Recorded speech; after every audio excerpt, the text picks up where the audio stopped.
This KFAN podcast is sponsored by Builders and Remodelers, exclusive Twin Cities provider of Elements Windows. Get the highest quality windows at unmatchable value. Visit buildersandremodelers.com for more details. Fantasy Football Training Camp is back at Treasure Island Resort and Casino. Join Paul Charchin and the Fantasy Football Weekly crew from Friday, August 15th in the Full Deck Ballroom from 6 to 9 p.m. Enjoy elite fantasy football knowledge and your shot at a $1,000 grand prize. Full details now, KFAN.com, keyword calendar.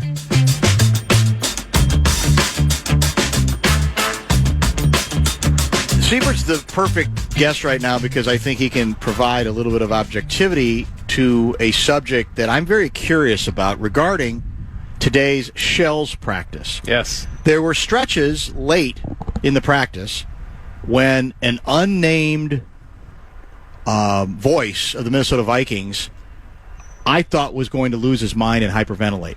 He was very concerned with the offensive production and output and quarterback performance, but I need your objectivity to say, is he right? Was it that bad again today, at least late, or is it a little bit more complicated than that? It wasn't great. You know, there was a lot of, I mean, whatever the reasons are, there were a lot of throws where the throw was not going near the receiver. So it was, and I don't want to say it's kind of windy. It wasn't always. I don't know that it was a matter of accuracy. It seemed like not on the same page a little bit. Yesterday there were also some moments where the offense didn't look great, and I asked a very neutral question. I heard about to this. O'Connell. Yes. And I'm sure aggregators have already turned it into NFL coach owns reporter because he said, yeah, we call those sacks. And the reason I asked it the way I did is that I was trying to acknowledge that we don't always know what's happening. And so I actually had wondered whether J.J. McCarthy was being indecisive and not just getting rid of the ball. But his analysis of those yesterday was that he was had no chance to get rid of the ball. Like when you get beat on the first move and you haven't even finished your drop, that it's a sack. And the best thing that can be said is he didn't turn the ball over or try to force it to somebody or what have you.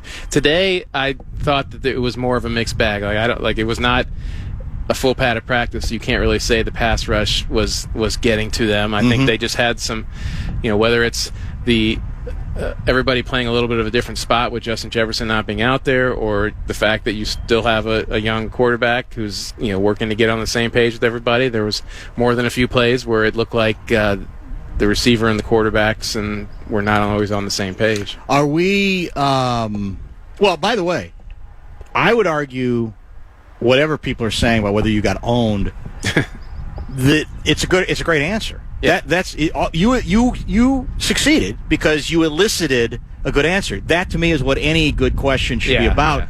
Not even caring about, well, that was dumb. Why do you no. Yeah. If you got the answer you got, it was a good answer. Yeah. So that's all you're looking for. Well, we've got the information. Exactly. And like you can say, well, he's just covering for the quarterback or whatever, but we got what the head coach thought was once the reason to be for why those two plays yesterday didn't work. 100%. So is there any chance that what we're seeing here, that part of this, if it develops this way the rest of training camp, is that the Vikings defensively are going to go from being, I think we were top 5 in points allowed, middle of the pack on yardage, to a top 5 on yardage and maybe even a top 2 or 3 in points allowed? Is it possible we're just seeing the putting together of a defense that's going to be even better than it was through most of last season? I do think that they have, well, I guess what I'll say is that the defense started day one rolling.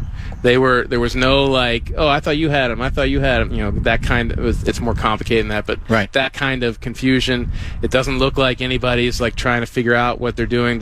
Isaiah Rodgers, has only practiced a couple days, but he looked like he knew where he was supposed to be in all the different scenarios. Harrison Smith hasn't even been out there very much. He's doing a lot of senior days, basically.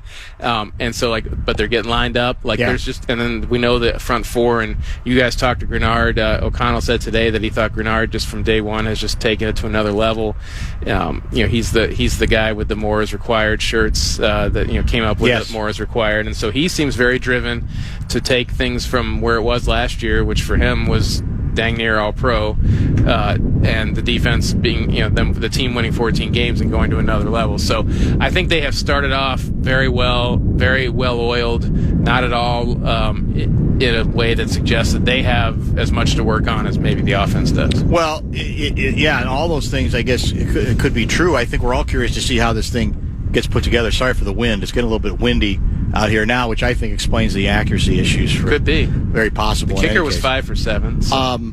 Listening to Grenard, what did come across was how annoyed he was with the way the season ended. I think he did say how abrupt it was, how bad they played by the standards they'd set. I'm sure it bugs all players, but he said I couldn't even look at the film for a couple of months because it did bug him to that degree. And I don't know who would be considered, if he's a guy who's ascending to a place of leadership now that he's been here a little bit of while. It certainly sounds like that's part of it, and that speaks to it. I think that's what you're looking for from guys, whoever the guys are who self-assign as leaders or just, ascend to that place. That's what you should be looking for, because as good as the regular season was until the end, when it went bad, it went awful. Yeah, and I think probably from about middle of the season on, I think people felt last year that this is a special season. It doesn't always work out this way. You can be as good as they were and win half as many games if some things just don't go your way. And so I think they felt like it was a little charmed, and they had a real opportunity to continue that into the playoffs. And I think they certainly were not expecting what happened to happen, and so I get it was abrupt. And he told the story in the off season of how I think he was on the bus going to the airport, and he just said, he tweeted out like more is required. And so he's been on this thing for a while. You asked me the other day who's the best defensive player on the team. I think it's probably him. Yeah. So that makes him a natural for people to start looking towards and to set the tone. And they have a lot of really good, we talked about Harrison Smith, but O'Connell went out of his way today to say this guy came in here at a different level. And so we'll see how that goes. Yeah, we've seen plenty of examples of that, and everyone can only go to the maximum of their own ability and capacity. But we saw a lot of ability and capacity from him last year. Well, plus you got a shout out from Beyonce the other day at the Beyonce concert. He posted that, but I didn't follow the whole thing or why. He's a great guy. Famous, he didn't get to meet him.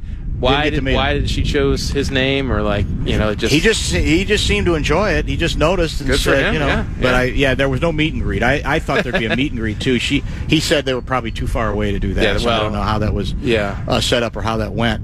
By the way, we don't do a lot of checking up on our kicking, but how do we feel about our special teams right now? I think Will Reichard, the field goal kicker, he's been fine. I think he was 5 for 6, and today was 5 for 7, so he's at 10 for 13 so far. Which is, and the misses have been in the 50-yard range, so he's looked fine. The only issue that really derailed him last year was getting hurt and just trying to kick through it, and he wasn't able to. And so I think they feel, and I think it's the way they should feel, is that he's going to be just fine as long as he's healthy. And so the punting situation is going to be interesting. I know it's kind of a big year for Ryan Wright in that they have given him some years to sort of develop, and I think they want him to be better than he's been, frankly, especially pinning people deep, corner kicks, accuracy. And so they haven't really brought in what I would say is a top line competitive situation. But they do have somebody in, and the guy they have in is an international player, so he doesn't count towards their 90-man roster, so that's the advantage there. And so we'll see if what they do in terms of waivers, or if they think that Ryan Wright's going to be fine. I think that's the thing to keep an eye on, if to the extent people keep an eye on the kickers. Will you be shocked if McCarthy doesn't play at least a little in the preseason? Yeah, I think so. And I know there's a lot of people talking about whether he might play in that first game. And if he does play, I'd imagine that would be the game he would. He did play. He got some time last year. Sam Darnold played some last year as well. I think that there's a lot to be said for getting him out there and not having his first competitive play since the injury be in a regular season game. I saw Howell throw another bad pick. I'm telling you, Brosmer. You're down on it? Yeah, I'm ready to make. It would seem preposterous that you'd have a second-year guy who's never played and a rookie as your 1 and 2. You'd like a little bit more buffer in that regard. But I'm just telling you, Brosmer, he's accurate. He is, and they like just his general understanding. I think he spent 12 years in college as a quarterback. He's 32 years old. 57 years old. Come on. And so though. They like him. I don't like. I'd be more surprised if he's the backup than I would be that if Howell's just not the backup. Like it was a very mild trade for Sam Howell. The contract is he's in his last year of his contract. There's just not a lot tying him to it. I think they like him to and there's no reason to think that like it's not like there's not enough time, but like. If your backup quarterback is the biggest question, then I think you're doing okay. And we talked a few years ago. They had Sean Mannion and Kellen Mond here, and they wiped both of them out at the end of camp and traded for Nick Mullins. And so it's not as if they are locked into having to keep him if for whatever reason they think that he's not up to the task. The new running back looks fresh to me. Yeah, big kid, and he actually. They did 11 on 11 full pads yesterday, 1s-v1s, and he was the first running back out there.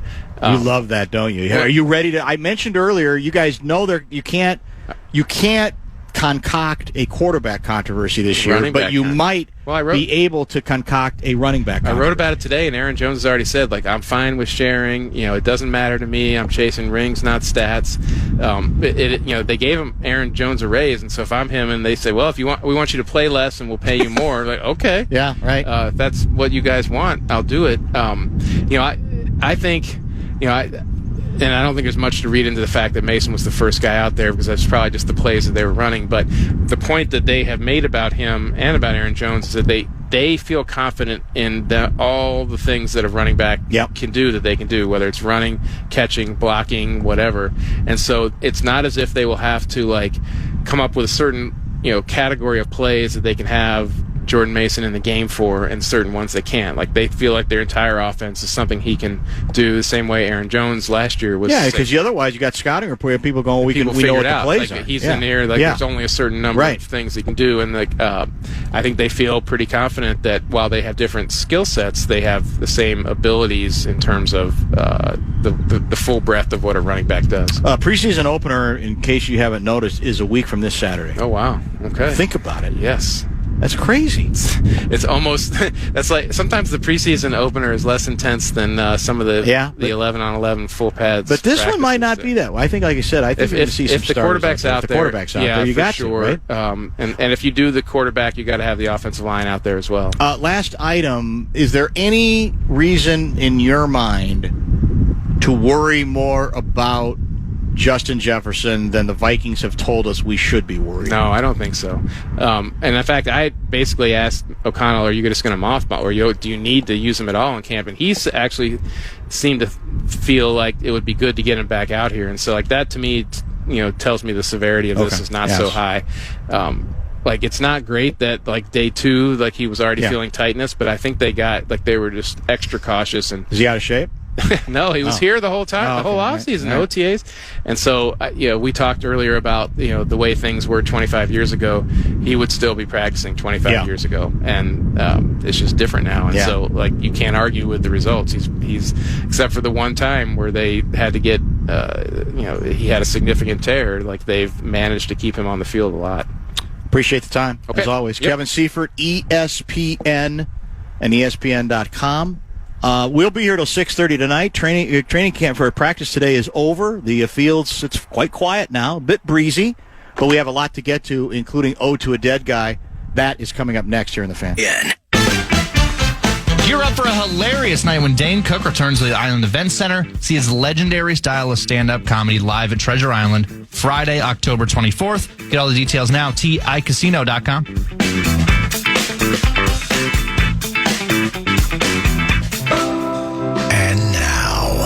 It's time for Ode to a Dead Guy. Story breaking, I think it was last night, that former Chicago Cubs great Ryne Sandberg has died at the age of 65 years old. I believe it was prostate cancer that got him. He had successfully, I think, had a pretty good treatment run early, and then it came back on him a second time, and there had been reports the last few weeks that things were not going particularly well for him. 65 years old, a brutal story, and a huge baseball name that goes, I think, beyond the Cubs part of this. Hall of Fame player, terrific fielder. I think he won, I want to say either 8 or 9 Gold Gloves, a bunch. A number of All-Star game appearances. And it's interesting because for me personally, he obviously played for the team I grew up rooting for, but he harkens back, Guardsy, to a time where I actually felt a lot more connected to the team. So this is, their breakthrough season at the time was 1984. Right. And that was his first big year, and he was very much a leader of what that team was able to accomplish. It ended badly in the postseason, as it always at that point did for the Cubs. But they had an incredibly memorable regular season. And when I look back and watch some of the tapes of some of the highlights of his career, what struck me, he had the game, one of the greatest games in probably baseball history was June 23, 1984. And at the time, the Cubs were not even in first place, I don't believe. And they were above 500. They were in good shape. They were playing the Cardinals at Wrigley Field. And it's the game, it's called the Sandberg game. Right. Because he twice came up late in the game with his team trailing against maybe the greatest closer of all time, Bruce Sutter, and delivered home runs. The first was in the 9th. The Cubs were down a single run. He hit a ball that I think ended up being just short of Waveland Avenue. I think it went up to the last row at Wrigley Field, left field bleachers. And he comes back up again the next inning with the Cubs down 2 runs. And he again, off of Sutter, strokes a home run to left field to tie it and send the Wrigley Field faithful into hysterics. The Cubs, the next inning, end up winning it. I think the final score then was indeed 12-11. And, I've heard 2 great calls. One of them is the Harry Carey call of those home runs. The other great call was the national call by Bob Costas, who we actually had reached out to today. And maybe if we're lucky, maybe he'll respond, and we would love to have him even on later in the week if that's at all possible. And they were great, both of them. Harry was Harry, and Costas was Costas. Costas' approach is let the moment breathe. In fact, on the second home run, Costas never spoke until the next hitter took the first pitch. I think it was Gary Matthews, actually, at the time. That's awesome. It was just that's sort of the Costas deal. Carey is not going to do that. That's fine. Everybody has got to be kind of what they are. But what hit me more than anything, too, was Wrigley Field felt a lot purer to me watching those tapes. There were no new scoreboards. It wasn't as corporate. It felt more like just this is a baseball team on a run. Not a lot of luxury spots. I looked into the bleachers where those balls were hit, and I said, I recognize those people.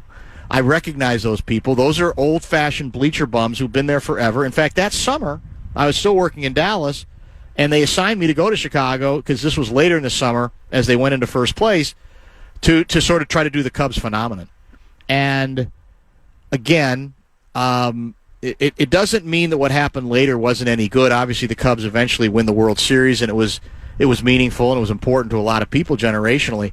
But it just felt like that year felt more like, it was in everybody's wheelhouse, because it didn't seem anywhere near as corporate. There weren't all the things that have been built. Wrigley Field now it's an unbelievable enterprise, and it's fine. I'm not even saying there's anything wrong with the new scoreboards, but then it was a lot more stripped down. And he represented that. When he hit his second home run, there's a camera shot of him being met by his teammates, second or third step of the dugout. He's coming back down into the dugout. And the smile on his face, it's hard not to get emotional about that, because that he was not a really loquacious guy. He was not a controversial guy. He didn't have a whole hell of a lot to say, but he was a ball player, man. He was a terrific ball player. And look, we all know, just because you're a good ball player doesn't mean you can't get stricken by illness or whatever. but it always feels harder to deal with because of what he represented and the sort of player he was. And you think of him being strong, although even that, pre-steroids, because I'm watching him at the plate. His arms look like my arms. There's nothing to it.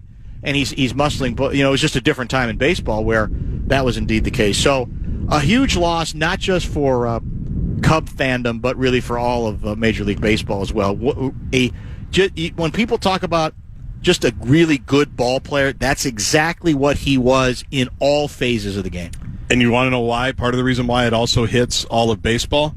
WGN. Good point. If you're my age, any age. But we got to watch. The reason there's Cubs fans everywhere, and probably some Braves fans, TBS obviously, and WGN. But if you came home from school, odds are your TV was still on WGN because you were watching Bozo the Clown in the morning before school. That's right. Underrated show. Very underrated. Always wanted to play the ping pong ball toss at the end. Grand prize game. Yeah, the grand prize game. I could get it to 6. Get the buckets to 6. I could get it to 6 for sure, if only given the opportunity. But I didn't live in Chicago, and I think that's where they did it. That's correct. But I remember when I learned about Ryan Sandberg from some Cub fans in my life, Sure. but I'd also watched him just because I liked sports, and that was one of the things you could do in the 80s was watch the Cubs on WGN. And that's why I can tell you about Andre Dawson and Sean Dunston. And sure, I could probably go down the list with more Cubs than I can remember. But he was a star because he was good. But I think a lot of people, because it's not like the Cubs were in World Series every year while they were there, right? 84 was kind of the one run they made. That was the only run from going all the way back to 1945. So why does everybody know Ryan Sandberg? Because they were on WGN. Yes. And the Cubs were on, and he was the face of the Cubs, or one of the faces for the Cubs forever. So, when I saw it last night, it took me back a little bit, too, because I just remember how big, if you got a Ryan Sandberg card and you're living in Minnesota, the Twins weren't playing the Cubs. Why does that matter to me at all?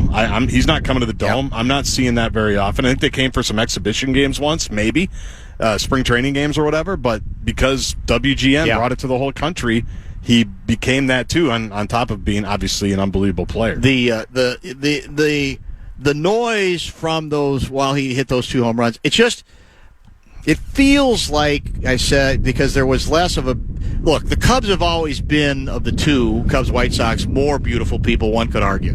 But I would say in that era, the difference was not as great, and there weren't as many. You felt like you're watching people respond to those moments as just ball fans. And I spent that, when I made the trip there to do the story on it, I've told this story before. I spent a lot of time in the bleachers with the bleacher bums. And we're talking about folks, like I said, it's almost like it was passed down from generation to generation. Right. We're going to go to a Wrigley Field Cub game. We're going to go to the bleachers. And we're going to go to the left field bleachers, or the bleacher bums.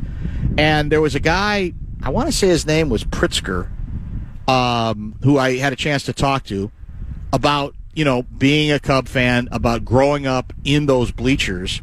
And among the stories he told, the Cubs, I think we talked about this player a while ago. The Cubs had a slugger named Dave Kingman previously, who was a feast or famine guy. He either hit home runs or he struck out a lot, but he could hit the long ball, right? I think I mentioned he's also the guy who he was unhappy with a woman sports writer, and he sent her a rat in a box. Lovely, just a classy guy. And the Pritzker story was that he told me that I loved was, he said, just in his effort to sort of articulate the frustration of being a Cubs fan and the history of dysfunction and not being good enough, etc., that his father had, I want to say it may have been 4 or 5 years before, he had slipped into a coma. It's some kind of a medical condition. He's in a coma, and what Pritzker said to me is, he said, my dad only came out of the coma once, and all he said was, "We got to trade Kingman." And then he went right back into the coma. And I said, that's a Cub fan. That's it. I don't even know if the story is true. It didn't matter, but it conveyed the essence of that. And Sandberg was front and center about sort of giving all those long-suffering people, until they fell apart in the postseason, something to cheer about. Something to feel finally good about, a regular season like they hadn't had in the better part of 40 years. I mean, they had their 69 collapse, but that team didn't make it to the postseason. That's how badly they collapsed. And 84 did before losing in five. It was a 5-game series to the Padres, and the infamous end of it was there was a routine ground ball to first. They had a first baseman named Leon Bull Durham. Mm-hmm. The ball went under his glove and opened up the inning. They never recovered. And the story was that his glove got screwed up. Either he changed the glove or it got screwed up because somebody in the dugout had spilled Gatorade on it. You know, part of the lore. The Chicago Cubs lore. But yeah, Sandberg was again unassuming. Not, he ain't gonna. For the Jackals, he didn't ever really give you any good quotes. Right. Very, basic stuff.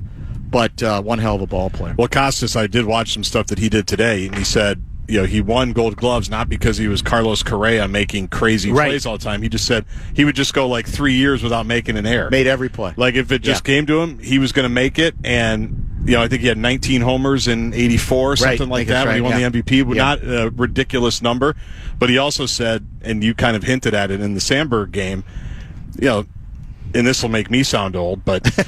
No bat flips, no pimping the home run, no doing 50 million handshakes when he gets down there. It's just like, and I think Costas last night on MLB Network or maybe this morning quoted his Hall of Fame speech. Basically, part of the essence was just act like you've been there before. Yes. That's respect. And he talked about when he got his statue outside Wrigley, I think last summer, how all the Cubs watched from above. They all came to the deal, and he just said that he was obviously MC because that's what Costas does, right? For a legendary baseball player. Absolutely. I had the opportunity to bring him up. Yes. And he said his wife signaled to him, and all the Cubs were there just watching, and like that's as good as it gets. Well, what added to the myth of that day, that game in late June, was that he's doing this against arguably the best closer of all time, Bruce Sutter. And in fact, there's a great shot, a video afterwards on the second home run. They show Sutter accepting the ball. The umpire's throwing out the ball for the next batter, and Sutter it says the old where he grabs the ball and just as he's doing it, extends his arm like how do I do this 2 straight times? How do I groove pitches back to back innings? With to Ryan Sandberg, even though Sandberg was a great player. I mentioned too. I don't know if I mentioned this to you that. So I'm working in Dallas at the time. That day, I think VCRs existed. I think I might have had an early version of a VCR. They would have. Well, you're hi-fi. I knew that I was on the road. I'd been on the road. I landed back in Dallas Saturday afternoon. Okay. And knowing that this was going to be a national TV game, because I don't know that I had access to WGN in Dallas, I made sure I want to tape the game. And so I didn't know. I literally didn't. There's no Twitter. I don't know anything about what happened in the game until I come back into my apartment and I basically get a phone call from my father about the game, not knowing anything that had happened, and I screwed up the tape. So I didn't even have the tape. So I saw highlights of it eventually, but I missed like one of the great. It's like, well, that's a Cub fan. One of the great moments they've had in the last 25 bleeping years, and of course I missed out on it. I was busy flying back, and then my early, first VCR. Of course, they were as big as this table back then. Did not function, or I didn't set it up properly. That would have been pre-night games at Wrigley too, right? That's correct. So every game, now they obviously have a lot more than anybody. But wasn't it 88 or 89 when they first brought the lights in? So yes, that's right. Yeah, because that added to the whole Cubs mystique anyway for all of us. That they just always had a game. It just felt more stripped down then. For just sure, more organic for all those reasons. It was. They did. Now they're doing what they have to do. They got to maximize and all that. And I'm sure people are into it, but and part of it, probably for me, was I was younger. I think that's of course also part of it. You're definitely more attached. Lavelle mentions that Durham said the Cubs used that play against him during arbitration the following offseason. That was a hell of a Gatorade bath. Yeah, that was. I think Steve Garvey was with the Padres then. I think he was a hero in one of those deals. I want to say it was a best of 5 in those days, and they were. I think they were up 2-1 and then just collapsed. Yeah. And it was at the time we thought it was predictable, but it was absolutely awful. The thing they don't tell you is in 2009 when the Twins went back there for the first time in forever, and all of Minnesota went. Yes, that's right? true. I remember leaving the show at Maynard's and flying to Chicago and meeting up with some people. They don't tell you about the bleachers, and this is how stupid I was, and maybe still am. I mean, you need to bring some sunscreen because there's not a lot of protection. There's no protection in the bleachers. Because we wanted to do the bleacher thing, right? It wasn't like we're going to get great seats and we're going to be behind the plate and blah blah blah. Like if we're going to Wrigley, we got to go to the bleachers. Like that's got to be. We weren't. It was I think the Friday game where Milton Bradley threw the ball into the right field bleachers. Okay, we only had 2 outs. Right. I wasn't there yet because I was working, but. I mean, what a cool experience to do it, but they don't tell you you got to bring the sunscreen. You got to know that. I did not look good coming back to work on Monday. No, when I flew home on Sunday. Well, the bleacher bums were also notorious for torturing opposing teams, outfielders, like throwing stuff, some stuff that they shouldn't really throw, like batteries and So we stole their material with knoblock. Pretty much, yeah, pretty much true. And my recollection is my youth years, bleacher seat was $1. Makes sense. I think it was $1. Yeah. That's a long time ago, obviously, and so, and I'm guessing it might be a little bit more expensive today. I remember, I think, we bought tickets early. And this is 15, 16 years ago now. They were, I want to say, 50 or 75. Is that then. For bleachers? Yeah, it was more than you would probably think. But I remember buying them like right when they went on sale because we were all planning on it. They hadn't been there forever. And in 2009, I'm 27. Yeah. I can't do math, but I'm guessing. And so, you got to do it, and we want to sit there. And I want to say, because I think I bought them for everybody. Right. And, I don't even think we had Venmo. People probably still owe me money for those tickets. True. But you buy 10 of them, it's $500 or something like that. But you had to do it because it was the bleachers. Yeah, the bleachers. 50 sticks in my mind. Yeah, that could very well be. Tweeter Tyler wants to know whether Ken Patera will be joining the Ode to Ryan Sandberg. I think we might pass on that. Sandberg, did Rhino ever do any wrestling stuff? Did he ever make any cameos? Doesn't Not seem that I'm like aware. that'd be his style. I don't think that was the approach that he tended to take. So yeah, that's definitely a gone but not forgotten. Personally, but as you say, even nationally, just a hell of a baseball player and a throwback to a very different time in baseball as well. We will pause here. Much more to get to in our final few segments. We are at Vikings training camp today. We'll remind you of what we had, who we had on earlier, and get to a couple of other controversies as well. Don't go away. Mall of America's mystery cards are back, and we're bringing them to you all summer long. Come grab yours at KFAN events throughout the summer, or wherever you see your KFAN street team. And make sure to redeem them at Mall of America for fun prizes and big discounts. See full list of events, KFAN.com, keyword calendar.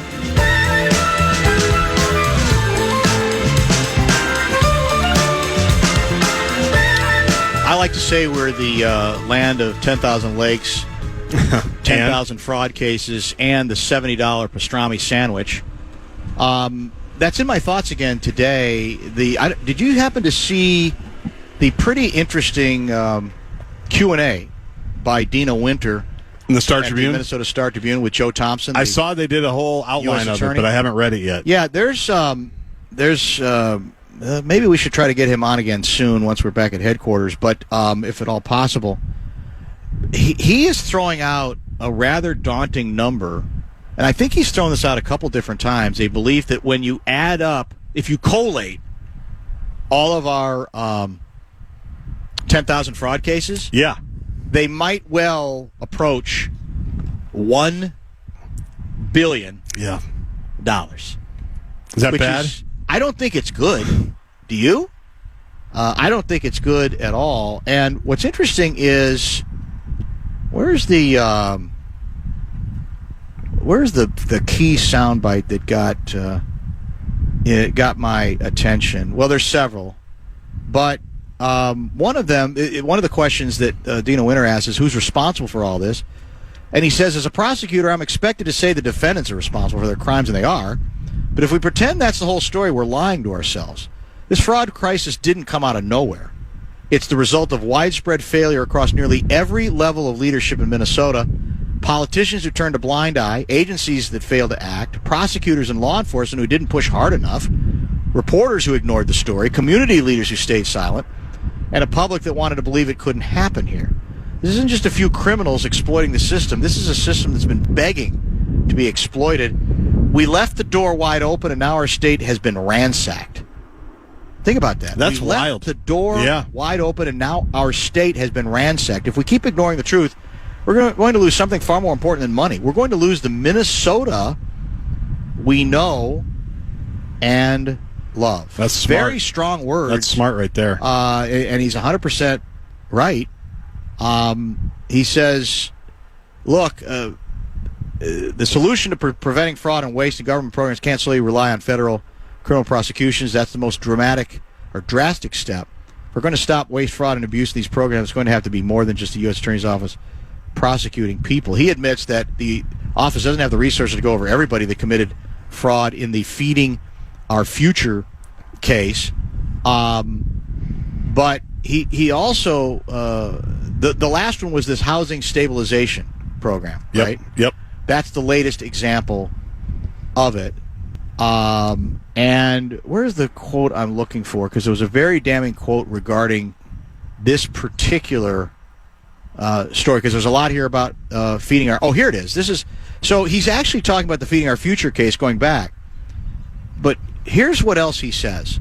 It's fair to say a lot of our state government programs, while perhaps well-intentioned, are not implemented in a way with enough focus on program integrity and to catch fraud.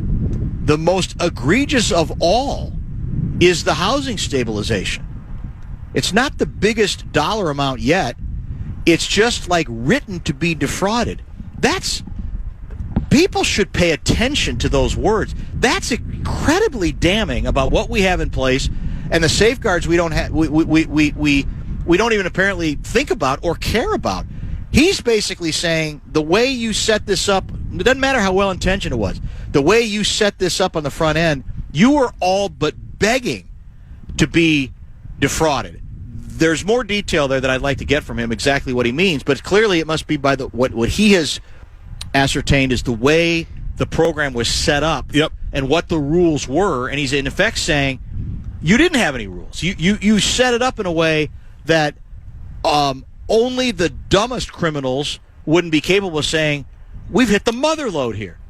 It's stunning stuff from him. And again, he's not the last word, but I think his success, piggybacking on Andy Luger's success in that role, is giving him a great deal of credibility. And I think you'd like to think that there'd be more people paying attention to what he had to say. One other note, he's asked, what do you think of the tape of Attorney General Keith Ellison talking to people who were later indicted in the Feeding Our Future case?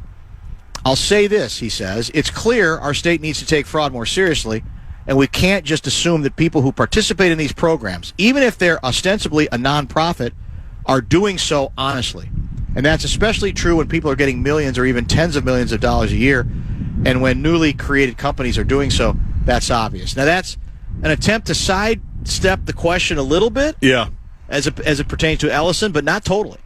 Because to me, there's a little of an underlying message there, and even earlier it said that we've got even county attorneys that need to take all of these things more seriously. So, what we do with this, ultimately, it's up to us, because he can't put into place the safeguards. Right. But he sure as hell is stripping this thing naked. And what I like is he's almost forcing the state and people who are, very well-meaning and they think they're very earnest about dealing with these programs. It's almost forcing them to look this in the mirror. Yeah. Look ourselves in the mirror to say, we can't continue to go down this path. Now, the governor said, in fact, I think they, on the latest, the housing stabilization deal, they are blocking some payments right now, and the governor even expects that they're going to get sued for that.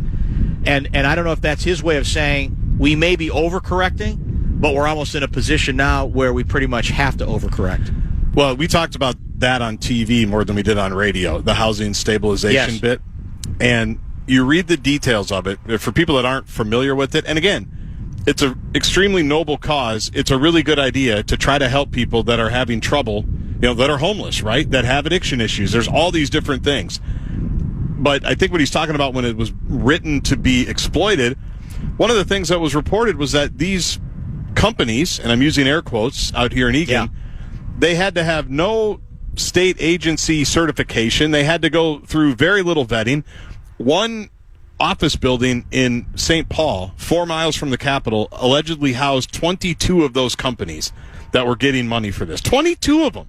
Like, you literally just have to not be paying attention to anything. Correct. To not have that as, like, you don't even have in your database an address. Like when we give away like tickets to Nate Bargatze last week, we have to type in someone's address and they'll say, you already have someone at this address. Is it this person or is it that person? That's to give away tickets to the second show at the X on Sunday night.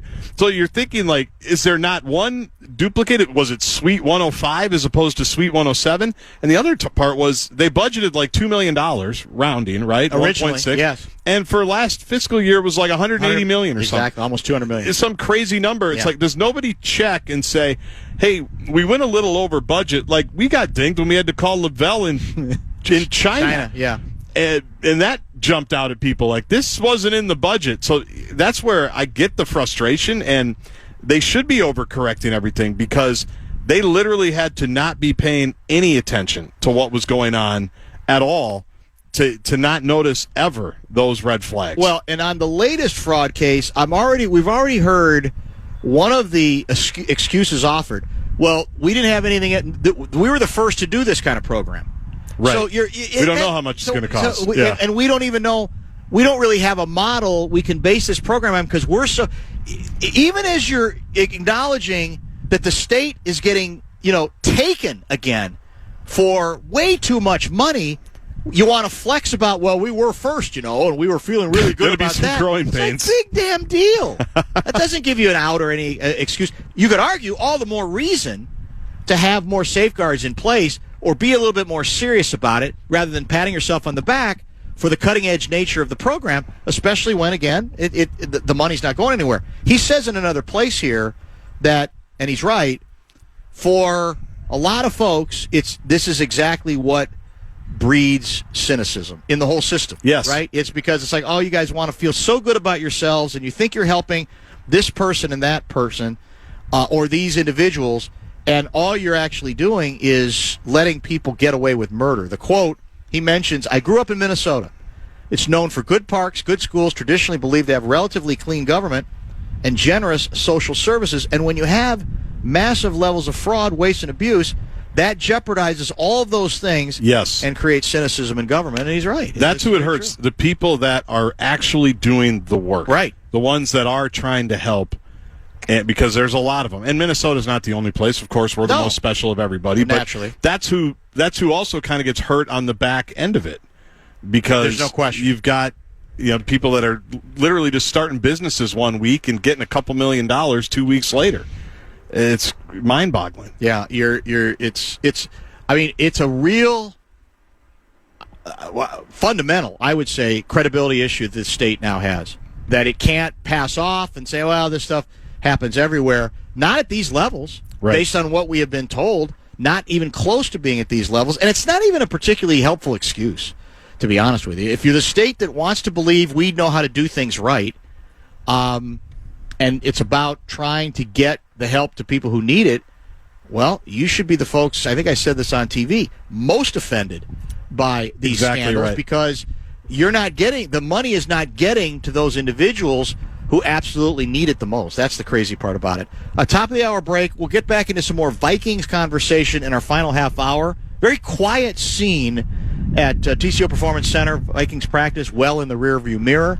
We will tell you about a couple of interviews we had earlier in the program, including a visit at the top of the show with the Paul Allen Project. He stopped by to say hello as well, to show off his extremely thick, well-coiffed hair, correct? It's a nice mane. It's remarkable. It's a really nice mane. And he's got the beard going, too. He's Maybe the silver shave fox. The beard off. No, I like the beard. He's past that? Yeah. He goes hit and miss. Hit and miss? Yeah. Back in a minute here in the Fan. It's a rematch of last year's finals. Tomorrow as the Lynx take on the New York Liberty. Tip-off at 7. You can catch every play, every bucket, every big moment, as always, right here on the Fan and the Lynx station on the free iHeartRadio app.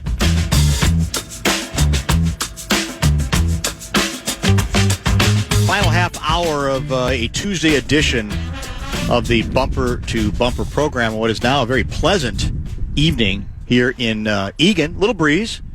but humidity not as bad as it's been, and pretty nice weather conditions, and I think favorable stuff is supposed to be coming our way for a while now, not quite as steamy as it's been. So we had Jonathan Grenard on, which is good timing because he is apparently off to a very good, well, first of all, he's a very good player. Yep. And apparently off to a very good start here as well. And we were talking with Kevin Seifert, who joined after Grenard, about, because Grenard had said to me that he did not go back to watch the film of the Rams game until quite some time afterwards because that was how much he was bothered by it. And it appears he's very quickly become one of their best players, but also maybe one of their leaders as well, now that he's been around for another year.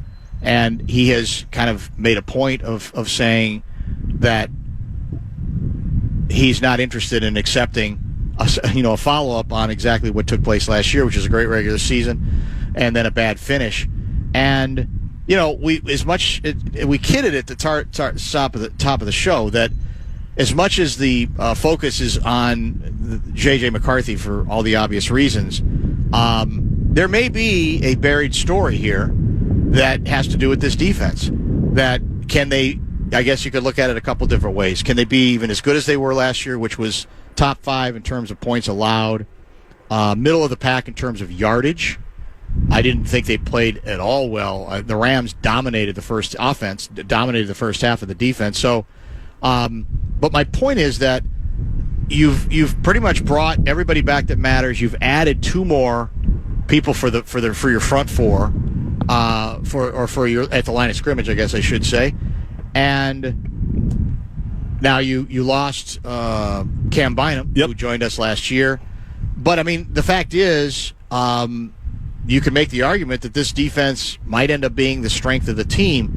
And the beauty of their position is they can fly a little bit under the radar because there's so much emphasis right now on is this the quarterback who can answer the bell? How quickly can he answer the bell, etc. It's the nature of the sport that a lot of casual fans are going to be more about that, especially because of how much emphasis we put on the QB. But Grenard is an excellent player. And we'll see if he's able to build on what is the start of a very good camp. But remember, he was already a well-established player. When he came here, we didn't know about him as much, right? Simply because we were used to Danielle Hunter and names we were more familiar with. But the guy can play, and you can tell that it still chaps his ass that the postseason ended as badly as it did last year. Well, it should. I mean, in all honesty, it should because, and I know it was a weird game. You had to go to Arizona. You had L.A. Dealing with the fires, and they had to come there. But it was. I mean, you talked about it day one of training camp. I don't remember much of that game because I didn't watch much of that game after halftime. Yeah. Well, after that fourth down, and they got down again. It's like, well, what are we doing here? There's not going to be any talking points, Barreiro talking points off quarters 3 and 4, right? That's true. I don't really need to be locked in on taking notes. I can probably go do something else. So it should bother him. And I do think having Flo come back, too. We talked about it at the time. Good vibe with him. I can call him Flo. I do think that matters, too, because not only is he more comfortable, not only are the players more comfortable, but I think just everybody thinks they can take it to a different level, and bringing in more people specific to what he wants to do. That was, at the time, we talked about it as his name was being floated around for different jobs. I think that would have been a big loss. Yep. Not saying that can't go get somebody else, but just it seems like the vibes are good there. It seems like he and the head coach work really well. It seems like the players love playing for him. That would have been a tough one as you're trying to kind of ascend, but also break in a new quarterback where there's might be some question marks over there. To also have to kind of start over there, I think would have been a tough ask. And so I don't think that can be overlooked at how great it is that he's back. No question about that. I had mentioned earlier, and then we talked with Kevin Seifert about a number of different things. I think he continues to believe it's likely, like I do, that McCarthy will start the first preseason game. The head coach has not confirmed that yet, but I think it's likely. Am I going to toss and turn if he doesn't? Probably not. But I think this year, the way it's set up, we're probably going to see him.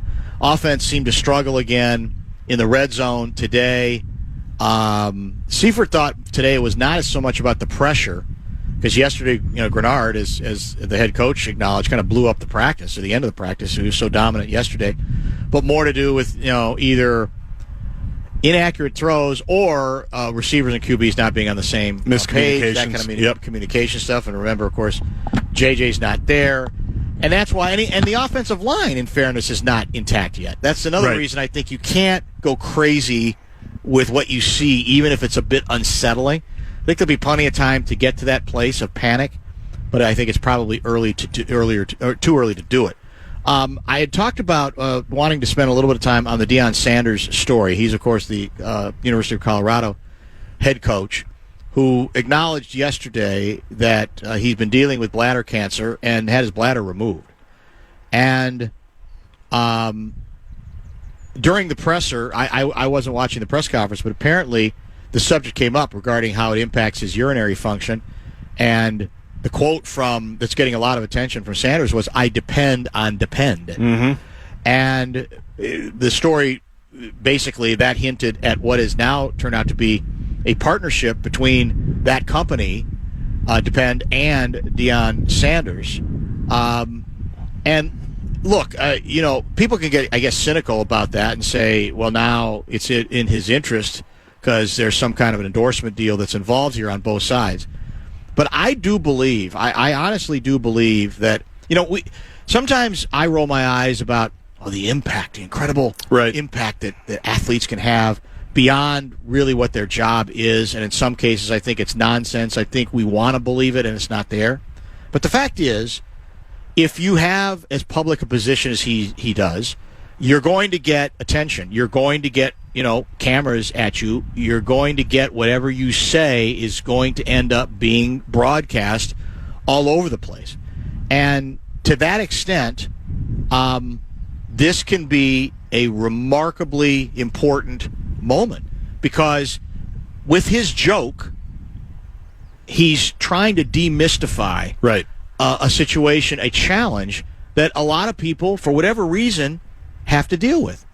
And that's to the good. I really believe that. It's not that because he's a coach, it's because he's got a forum, and in this kind of forum, that it can help, I think, a lot of other people. There's a quote here from the Depend company.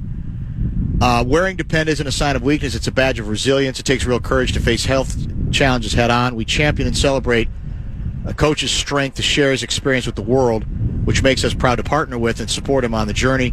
Together, we know his voice will empower others to stand tall and help break the stigma that can come with wearing products like Depend. And it's true. I think the average rube who thinks, historically you can kind of make those jokes is probably going to think twice about it a little bit now.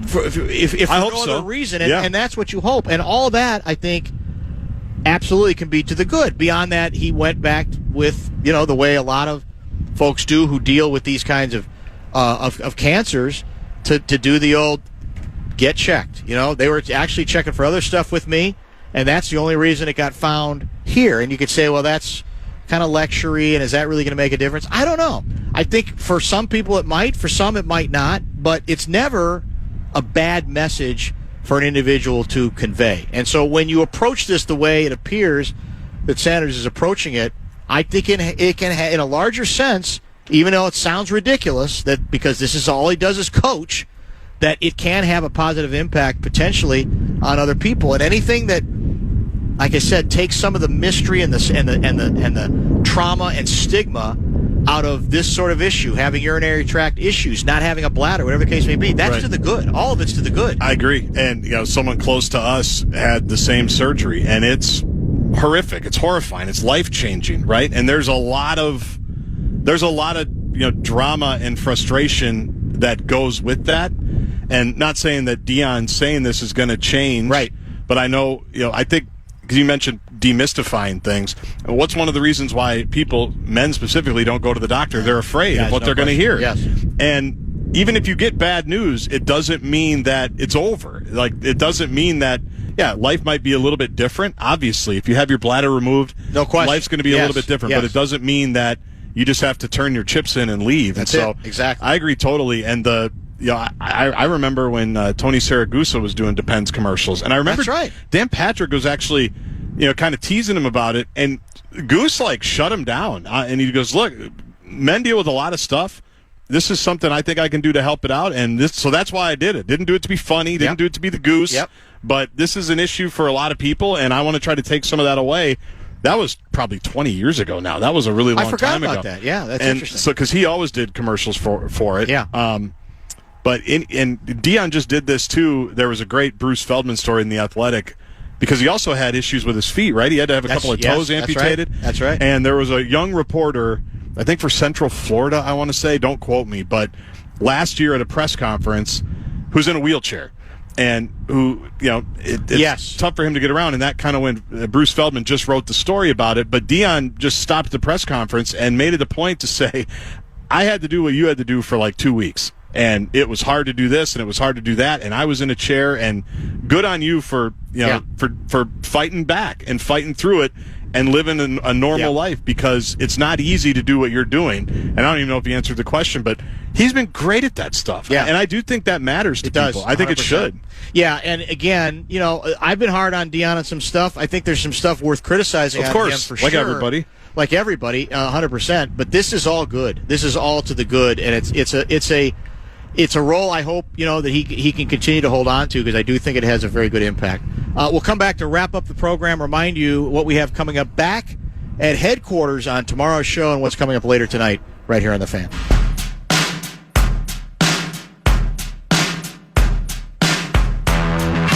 It's the Bumper to Bumper Show Wrap. I want to thank Vikings stalwart defender Jonathan Grenard. He joined us on our exclusive Fan Radio Network perch at TCO Performance Center, as did Kevin Seifert. Chip Scoggins did not join us today because he wasn't here, as it turns out.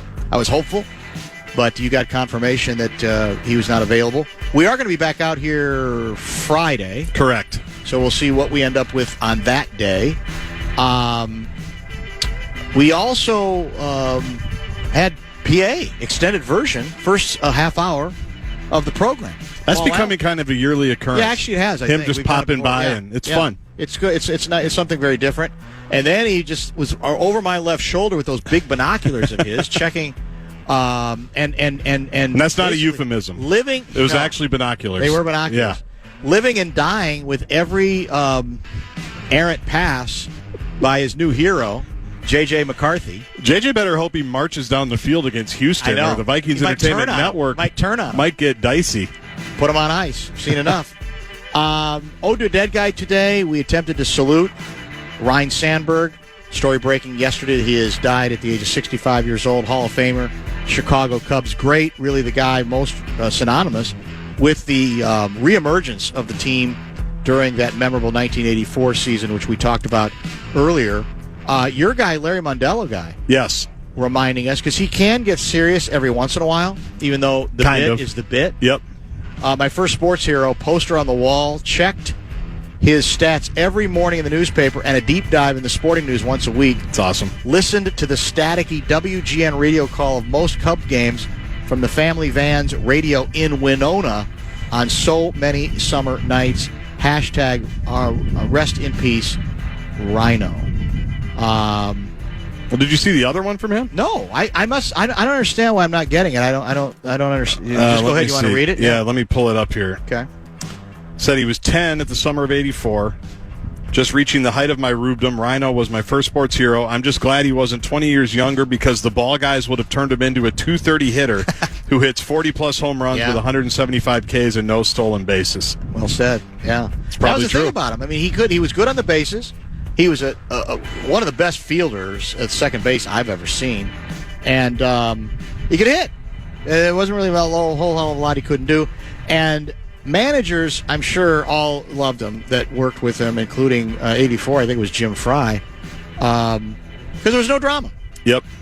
No drama guy. Again, he's not going to fill up the notebooks for the Inkstand Wretches, but just a really smooth, outstanding ball player. And a lot of people, I retweeted it last night, video of that late June game. It's the signature Sandberg game where he twice hit home runs in the 9th and 10th innings, with the Cubs down 1 in the 9th, 2 in the 10th, to tie the game, extend it, and the Cubs won it the next inning, as I recall it.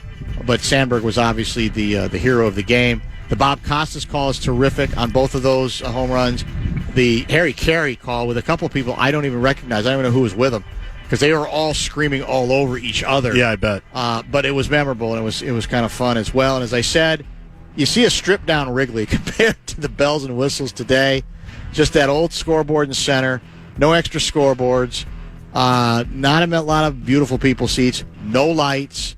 You just see people enjoying the hell out of a game that I'm sure if you went and you're still alive, you're never going to forget because that's about as dramatic. Who caught those home as run one balls? could get. That's a good question. Those are in somebody's. That's it. Got to be somewhere, right? Think.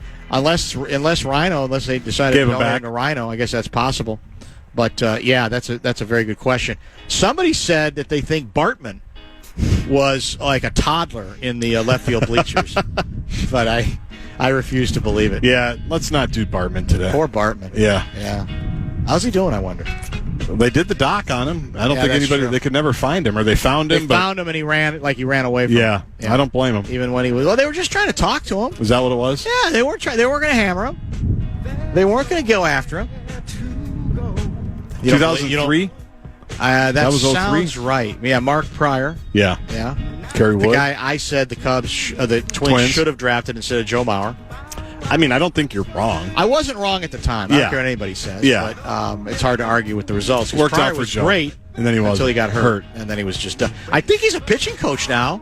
I want to say for the Dodgers. Okay. Thanks for watching. Thanks for listening. I'm assuming Fan on Demand on the air. Yes, sir. And then Kessler joins us back in headquarters tomorrow, among many other outstanding guests. We'll talk to you tomorrow beginning at 3.